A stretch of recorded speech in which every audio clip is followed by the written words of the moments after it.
आप सुन रहे हैं आज तक रेडियो।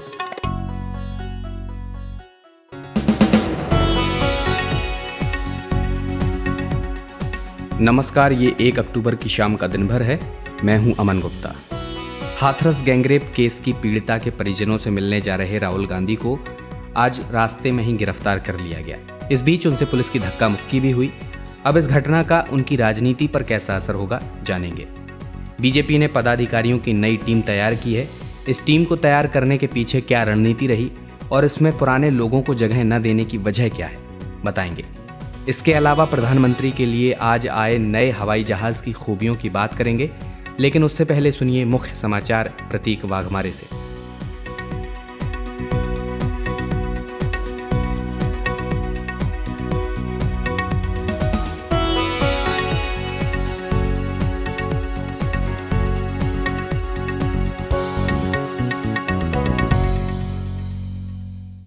उत्तर प्रदेश में महिलाओं के खिलाफ होने वाले अपराध नहीं थम रहे। अब भदोही में एक नाबालिग दलित लड़की का बेरहमी के साथ कत्ल कर दिया गया। घरवालों ने आरोप लगाया कि बलात्कार के बाद बेटी को मार दिया।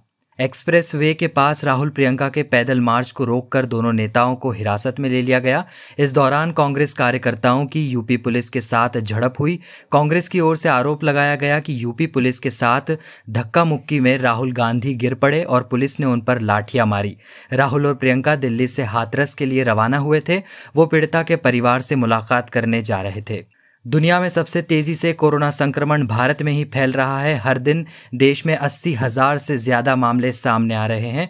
संक्रमितों की संख्या बढ़कर 63 लाख के पार पहुंच गई है और 58,600 से ज्यादा लोग अपनी जान गंवा चुके हैं। कोरोना संक्रमण के बीच देश में आज से अनलॉक 5 शुरू हो गया है। 50% क्षमता के साथ cinema hall, entertainment park, swimming pool को 15 अक्टूबर से खोलने की अनुमति दे दी है। स्कूल खोलने का फैसला अब राज्य सरकारें ले सकती हैं। दिल्ली एनसीआर में प्रदूषण और स्मॉग की समस्या से निजात पाने के लिए अब एक विशेष डिकम्पोजर कैप्सूल का इस्तेमाल किया जाएगा, जिससे पराली और फसल कटाई के बाद बचे अन्य जैविक अपशिष्टों को खाद में बदला जा सकता है। सुप्रीम कोर्ट ने लॉकडाउन के दौरान कैंसिल हुई टिकट के रिफंड तत्काल देने का आदेश एयरलाइंस को दिया है। इसके लिए कोई भी कैंसिलेशन चार्ज वे नहीं लगा सकती। यह रिफंड टिकट कैंसिल होने के 3 हफ्ते के भीतर होना चाहिए। नेपाल के प्रधानमंत्री केपी ओली शर्मा के अयोध्या के नेपाल में होने का दावा करने के बाद अब 40 एकड़ की जमीन पर अयोध्यापुरी धाम का निर्माण करने जा रही है। नेपाल के प्रधानमंत्री का दावा है कि नेपाल के चितवन में ही भगवान राम का जन्म हुआ था।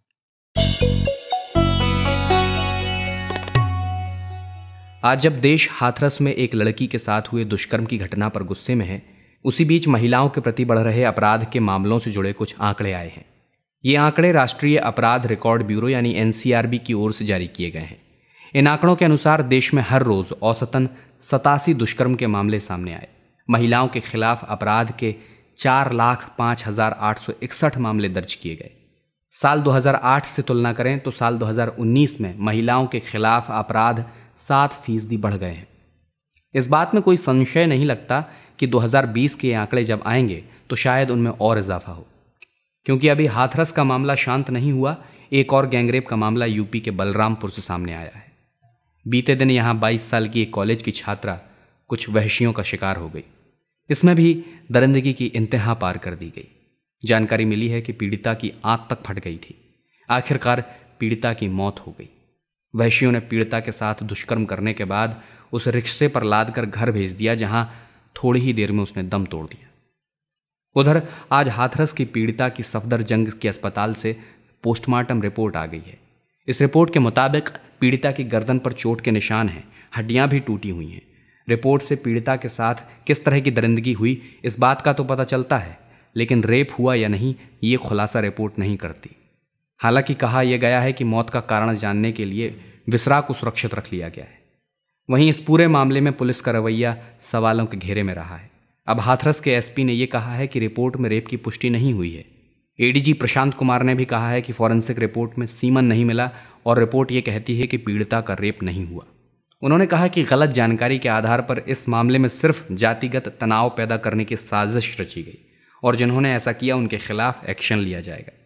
निर्भया केस की वकील रही सीमा समृद्धि ने इस केस को फ्री ऑफ कॉस्ट लड़ने की पेशकश की है। वे आज हाथरस भी पीड़ित परिवार से मिलने पहुंची। वहीं विपक्षी पार्टियां इस पूरे प्रकरण में हमलावर हैं। बसपा सुप्रीमो मायावती ने प्रेस कॉन्फ्रेंस कर सुरक्षा व्यवस्था को लेकर यूपी सरकार पर निशाना साधा है। उनका बयान सुनिए। इस सरकार में वैसे तो सभी वर्ग के लोग दुखी हैं, लेकिन जो हमारी बहन बेटियां हैं तो वो तो इस सरकार में बिल्कुल भी सेफ नहीं है, सुरक्षित नहीं है। इतना ही नहीं बल्कि उत्तर प्रदेश के अधिकांश जिलों में आए दिन किसी न किसी रूप में यहाँ बहन बेटियों के साथ उत्पीड़न हो रहा है। दलित समाज की बहन बेटियां तो अब यहाँ कतई भी सुरक्षित नहीं है।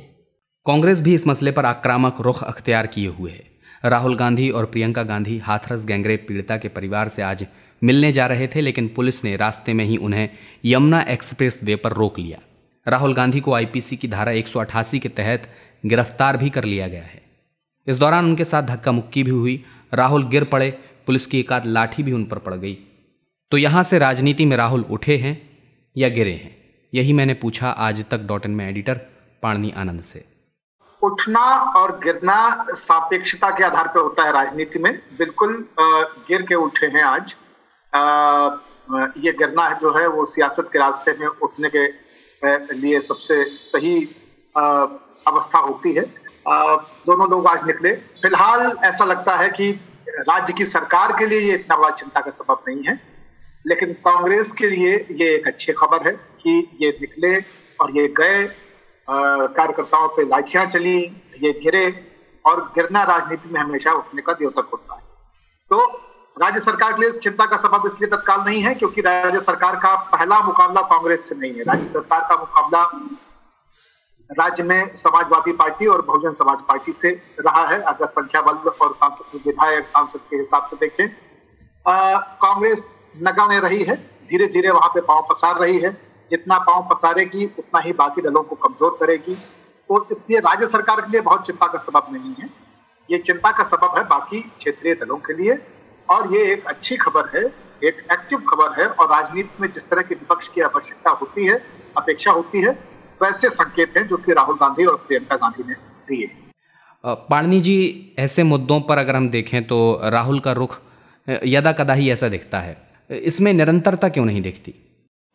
ये रुख राहुल का रुख है, ये कह पाना थोड़ा सा जल्दबाजी है। दरअसल प्रियंका की कॉल है। प्रियंका ने ही उस लड़की की मृत्यु के तुरंत बाद में परिजनों से बात की थी, और प्रियंका ने ही आश्वासन दिया था कि हम हाथरस आएंगे और आप मुझसे मिलेंगे और आपके न्याय के लिए हम खड़े होंगे।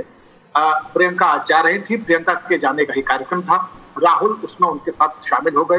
तो ये राहुल का जाना नहीं है। निरंतरता का सवाल जहां तक है वहां पे आप ये पाएंगे कि प्रियंका के कामकाज के तरीके में पिछले साल डेढ़ साल में अगर आप उत्तर प्रदेश को लेकर देखें तो एक निरंतरता आपको दिखाई देती है। चाहे वो दलित एक्टिविस्टों के घर जाने का मामला रहा हो, रेप या हत्या के मामले जो जातिगत हैं या लैंगिक हैं उनके मामलों में पहुंचना रहा हो, लगातार प्रियंका सीए वगैरह के प्रोटेस्ट वगैरह को लेकर के भी उनका जाना हुआ था। तो उनके स्तर पे एक निरंतरता दिख रही है और ये उस निरंतरता में एक क्रम है। अच्छा पाणनी जी, यूपी की राजनीति में प्रियंका ही मुखर रही हैं और अक्सर ट्वीट वगैरह करती रहती हैं। एक तरह से उन्हें प्रोजेक्ट किया जा रहा है यूपी में, और यहाँ तो महिला वाला मुद्दा भी था। क्या होता अगर वे अकेले गई होती? प्रियंका अकेले गई होती तो जाहिर है कि इस स्तर पे जिस तरह से रोका गया है उसको रोक पाना थोड़ा सा मुश्किल होता। लेकिन प्रियंका के जाने से बहुत फर्क नहीं पड़ता। ऐसा नहीं होता कि आज कुछ ज्यादा बड़ी चीज हो गई और केवल प्रियंका जाती तो कुछ कमतर चीज होती। प्रियंका अकेले जाती तब भी वो उतना इम्पैक्टफुल होता जितना कि आज जाना है। लेकिन दोनों भाई बहन का एक साथ जाना एक दूसरा संकेत भी अपने साथ लेके यहाँ पे जाता है, और वो ये है कि जो बार बार बात कही जा रही है कि तीन लोग तीन दिशाओं में पार्टी को लेके चलाने की कोशिश कर रहे हैं, उस गतिरोध को ये पूर्ण विराम लगाता है। माँ अस्वस्थ है, लेकिन बहन और भाई दोनों के दोनों एक साथ रजामंद होके एक मोर्चे पे एक साथ जाने के लिए तैयार हुए, एक ही वाहन में गए। तो ये दो तरह के संदेश लेके है। एक तो पार्टी के भविष्य को, पार्टी की लीडरशिप किस तरह के संकेत देना चाहती है, पार्टी के कार्यकर्ताओं को किस तरह के संकेत देना चाहती है, वो भी है। दूसरा, उत्तर प्रदेश को भी ये संकेत देना चाहती है कि हम लोग डिवाइडेड नहीं हैं। आप ये मत समझिए कि प्रियंका आ रहे हैं तो राहुल उसमें सहमत नहीं है, या राहुल आ रहे हैं तो प्रियंका उसमें सहमत नहीं है। हम एक साथ हैं, एक मोर्चे पे हैं, एक मत है, एक राय है। हमारे मकसद और हमारे मोर्चे एक हैं और हम एक साथ मिल करके राजनीति को आगे ले जाना चाहते हैं। ये थे आज तक डॉटन के एडिटर पाणिनी आनंद। आप सुन रहे हैं आज तक रेडियो। भारतीय जनता पार्टी के पदाधिकारियों की नई टीम की घोषणा हाल ही में कर दी गई। पार्टी अध्यक्ष जगत प्रकाश नड्डा ने इस बार भविष्य की राजनीति को ध्यान में रखते हुए एक तरह से युवा नेताओं को महत्वपूर्ण पदों पर बैठाया है। पार्टी उपाध्यक्ष, महासचिव, सहसचिव जैसे पदों पर अधिकतर युवाओं को कमान सौंपी गई है। नए बदलाव में 12 राष्ट्रीय उपाध्यक्ष, 9 महासचिव और 13 राष्ट्रीय सचिव नियुक्त किए गए हैं। नया नेतृत्व उभारने के क्रम में पार्टी ने बड़े बड़े दिग्गजों से भी किनारा करने में रत्ती भर संकोच नहीं किया। राम माधव और अनिल जैन जैसे कई लोगों को नई टीम में जगह नहीं मिली है। मुरलीधर राव का नाम भी लिस्ट से बाहर है। मैंने इंडिया टुडे के national affairs editor Rahul Shrivastava से बात की और पूछा कि इस नई टीम को किस तरह डिजाइन किया गया है। देखिए, अगर इस लिस्ट को देखा जाए जो जेपी नड्डा को टीम दी गई है, इसकी एक बात साफ है कि ये इस लिस्ट पे अमित शाह की स्टैंप है और ये लिस्ट जो बनाई गई है, नया ऑफिस बीयरर्स जो बनाया गया है पूरा बीजेपी का, ये अगले चुनाव तक चलने के लिए है। और इसकी अहम बात यह है कि प्रधानमंत्री नरेंद्र मोदी की पर्सनालिटी, सरकार और उनके कामकाज के चारों तरफ बिल्ड करने की सेंट्रल फोकस नरेंद्र मोदी है। अगर इस लिस्ट को देखा जाए तो एक और बात अहम है कि अगर अटल बिहारी वाजपेयी के टाइम से देखा जाए तो आरएसएस और बीजेपी में एक फ्रिक्शन रहा, लेकिन इस लिस्ट से ये भी पता लगता है ऑफिस बीयरर से कि बीएल संतोष जो कि ऑर्गेनाइजेशन सेक्रेटरी है इस समय बीजेपी के, जो कि अमूमन एक आरएसएस के आदमी को पोस्ट दी जाती है, उनकी स्टैंप इस पे काफी स्ट्रांग है। यानी आरएसएस और बीजेपी ने जो अपनी पॉलिसी और अपना फंक्शनिंग, इन सब में एक सामंजस्य बैठा लिया है आपस में काम करने के लिए, और ये चीज इससे साफ पता लग रही है। इसका मेन फोकस ये है कि बहुत सारी जगह पे बीजेपी ने पिछले कुछ चुनावों में बहुत अच्छा किया, पूरी की पूरी सीट जीती, जैसे राजस्थान, गुजरात, उत्तर प्रदेश में रिजल्ट अच्छा रहा। लेकिन 2-3 चुनावों के बाद हर एक सरकार को पता है, पार्टी को पता है कि कहीं ना कहीं एक सैचुरेशन आ जाएगा, वहां उनकी सीटें कम होने लगेंगी। ये जो टीम बनी है, ये अगले कुछ सालों में नए एरियाज में, स्पेशली साउथ इंडिया और ईस्ट ऑफ इंडिया, उसको देख करके बनाई गई है कि किस तरह से नए नेतृत्व को खड़ा किया जाए, नए मास लीडर्स को जोड़ा जाए और किस तरह से नए राज्यों में अपनी पैठ बनाई जाए कि अगर नुकसान हो कुछ पुराने राज्यों में जहां उसकी अच्छी परफॉर्मेंस रहती थी, नए राज्यों में कैसे परफॉर्मेंस इंप्रूव की जाए। राहुल जी, इसमें कई पुराने और अनुभवी नेतृत्व को किनारे किया गया है, इसकी वजह क्या है और जो नए लोग आए हैं उनकी रणनीति में ऐसा क्या खास है? देखिए, इस लिस्ट को अगर देखा जाए तो इस लिस्ट के कुछ पहलू हैं जिसपे, जैसे वाइस प्रेसिडेंट के लेवल पे वसुंधरा राजे सिंधिया, रमन सिंह जो पूर्व मुख्यमंत्री हैं, उनको नहीं हटाया गया। शायद ये सिग्नल है कि पुराने मास नेताओं की अभी भी जरूरत है। लेकिन कुछ वाइस प्रेसिडेंट्स को हटाया गया, वो शायद सिर्फ इसलिए सरोज पांडे हैं और कुछ नेता है, इस वजह से कि वो नॉन परफॉर्मर्स की तरह से उनको देखा जा रहा था। लेकिन शायद इस पूरी फेरबदल का सबसे बड़ा मुद्दा था आरएसएस से आए बीजेपी में 2014 में जो नेशनल जनरल सेक्रेटरी थे राम माधव का हटाया जाना।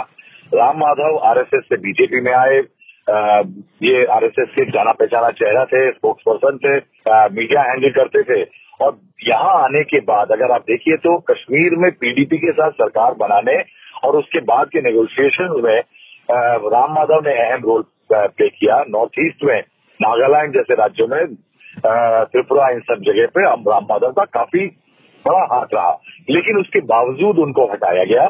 और उनके साथ साथ मुरलीधर राव जो कि एबीवीपी से आए हुए बीजेपी में फ्यूचर लीडर माने जाते थे, उनको हटाया गया। इसकी खास वजह हमको जो बीजेपी के नेताओं ने बताई कि बहुत सारे लोग इसलिए हटाए गए क्योंकि पार्टी के लिए यूजफुल रहे, जो कि पार्टी में शायद बड़े चेहरे बने, लेकिन उनकी कोई मास अपील नहीं है। मास अपील राम माधव की भी नहीं है और मुरलीधर राव की, दोनों आंध्र प्रदेश जो पुराना राज्य था उससे आते हैं। और इस कारण से अगर एक नेशनल जनरल सेक्रेटरी को बनाया जाता है तो एक सिग्नल दिया जाता है उस राज्य के वोटर्स को कि हम आपके राज्य के लोगों को अहमियत दे रहे हैं। क्योंकि ये मास लीडर नहीं थे, इसलिए देखिए पुरंदेश्वरी जो कि एनटीआर, जो कि तमिलनाडु के, आंध्र प्रदेश के बहुत बड़े नेता थे, पीडीपी के स्थापक थे, मुख्यमंत्री रहे, और आज चंद्रबाबू नायडू उनके दामाद थे, और वो पार्टी को, उस पार्टी की जो लेगेसी है पुरंदेश्वरी, उसको रिप्रेजेंट करती हैं। उसके अलावा वो उनको थोड़ा एक्सपीरियंस भी है, मंत्री रह चुकी हैं, और मास लीडर होने के कारण उनको प्रमोट किया गया। इस तरह से अगर आप देखिए तो आंध्र प्रदेश से 2-3 और अपॉइंटमेंट हुए हैं, और इसी तरह से बंगाल से देखिए कि अगर बीजेपी को जरूरत है वहां पे एक बड़े नेता की, तो मुकुल रॉय, जो कि कुछ दिनों से नाराज भी चल रहे थे कि उनको पार्टी तृणमूल कांग्रेस छोड़ के आने के लिए कुछ नहीं मिला, उनको वाइस प्रेसिडेंट का जो उनका अपॉइंटमेंट हुआ है वो बंगाल बड़ा सिग्नल है। देखिए मुकुल रॉय मामूली नेता नहीं है, वो ऑर्गेनाइजेशन सेक्रेटरी थे तृणमूल कांग्रेस के, और जब वो आए तो तमाम तृणमूल के नेताओं को तोड़ के लाए, और पिछले चुनावों में बीजेपी को जितनी सीटें मिली उतनी कभी भी नहीं मिली थी, और वहां पे मुकुल रॉय का बड़ा रोल माना जाता है, इसलिए हटाया गया। तो कुल मिला के देखिए कुछ लोगों को जिनको हटाया गया वो ज्यादातर इसलिए कि वो नॉन परफॉर्मर थे या उनकी मास अपील नहीं थी, उसकी जगह उन राज्यों में जहां चुनाव होने हैं या बीजेपी अपनी परफॉर्मेंस चाहती है उन राज्यों को इसमें जगह दी गई है। राहुल जी, एक और आखिरी सवाल ये पूछना चाहूंगा कि आरएसएस का इस पूरे आकलन में क्या रोल रहा है? देखिए इसमें आरएसएस का जो मैं कहूंगा रोल वो इम्पोर्टेंट रहा है।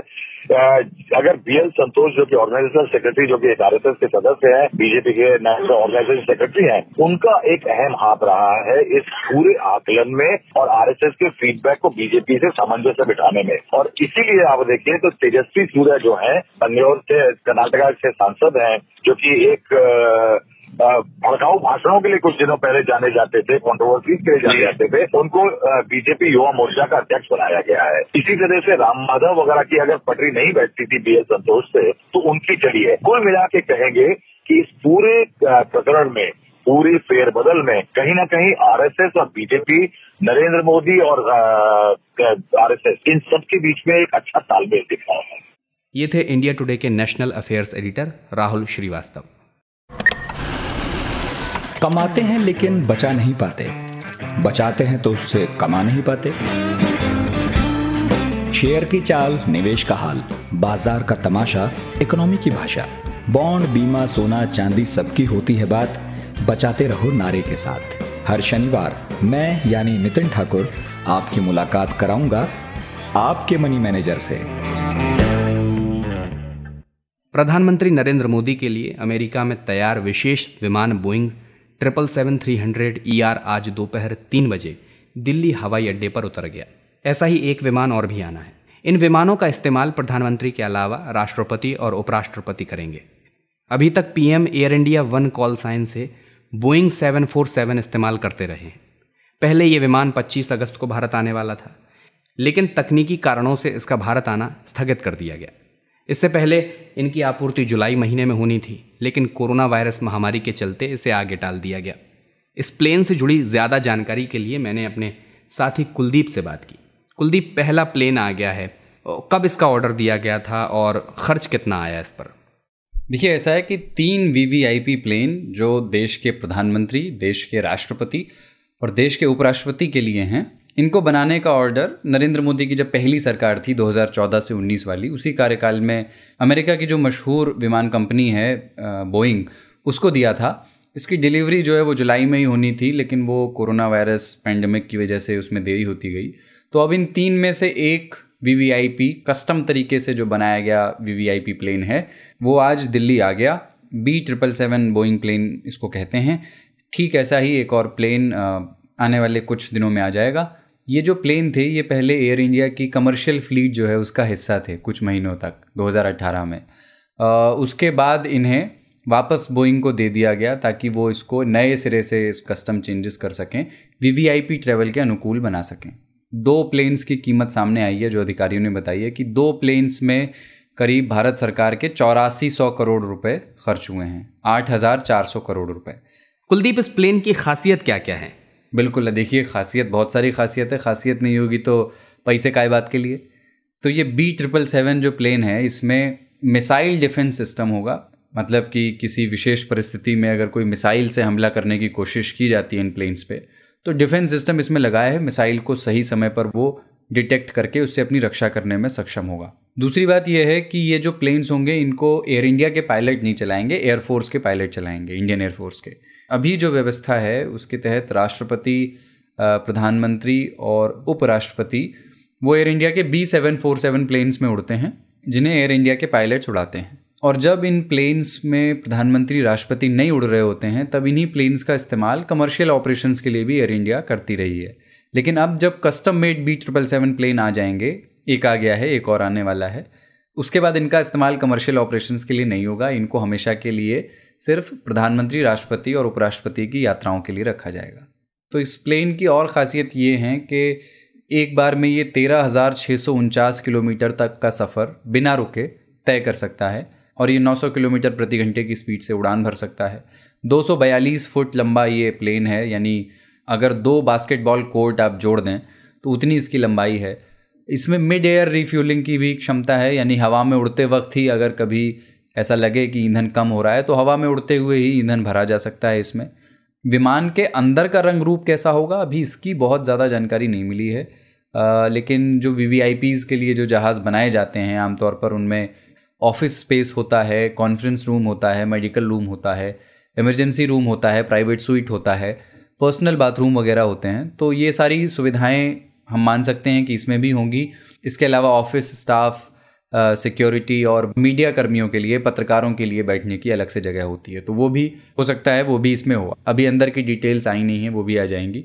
अच्छा कुलदीप, आपने बताया कि सेफ्टी के लिहाज से इस प्लेन में एंटी मिसाइल सिस्टम होगा, ये किस तरह से काम करेगा? ठीक है, ऐसा है कि मिसाइल डिफेंस सिस्टम कोई अपने आप में नई चीज़ नहीं है। ये जो इस प्लेन में जो मिसाइल डिफेंस सिस्टम लगा है उसे कहते हैं LAIRCM, large aircraft infrared counter measures system. अब ये क्या करता है कि ये मिसाइलों को जैम कर देता है या उन्हें दूसरी तरफ मोड़ देता है। इंफ्रारेड मिसाइल वो होती हैं जो प्लेन के इंजन से निकलने वाली गर्मी को ट्रैक करके उसे निशाना बनाती हैं ना। जब कोई मिसाइल छोड़ी जाती है तो प्लेन के इंजन की गर्मी को ट्रैक करते हुए वो अपने टारगेट को तय करती है। तो इस प्लेन में जो ऑटोमेटिक सिक्योरिटी सिस्टम है वो दूर से ही मिसाइल को देख लेता है और उसके बाद अपने आप ही ख़तरा देख करके ये ट्रांसमीटर से इंफ्रारेड तरंगें छोड़ता है।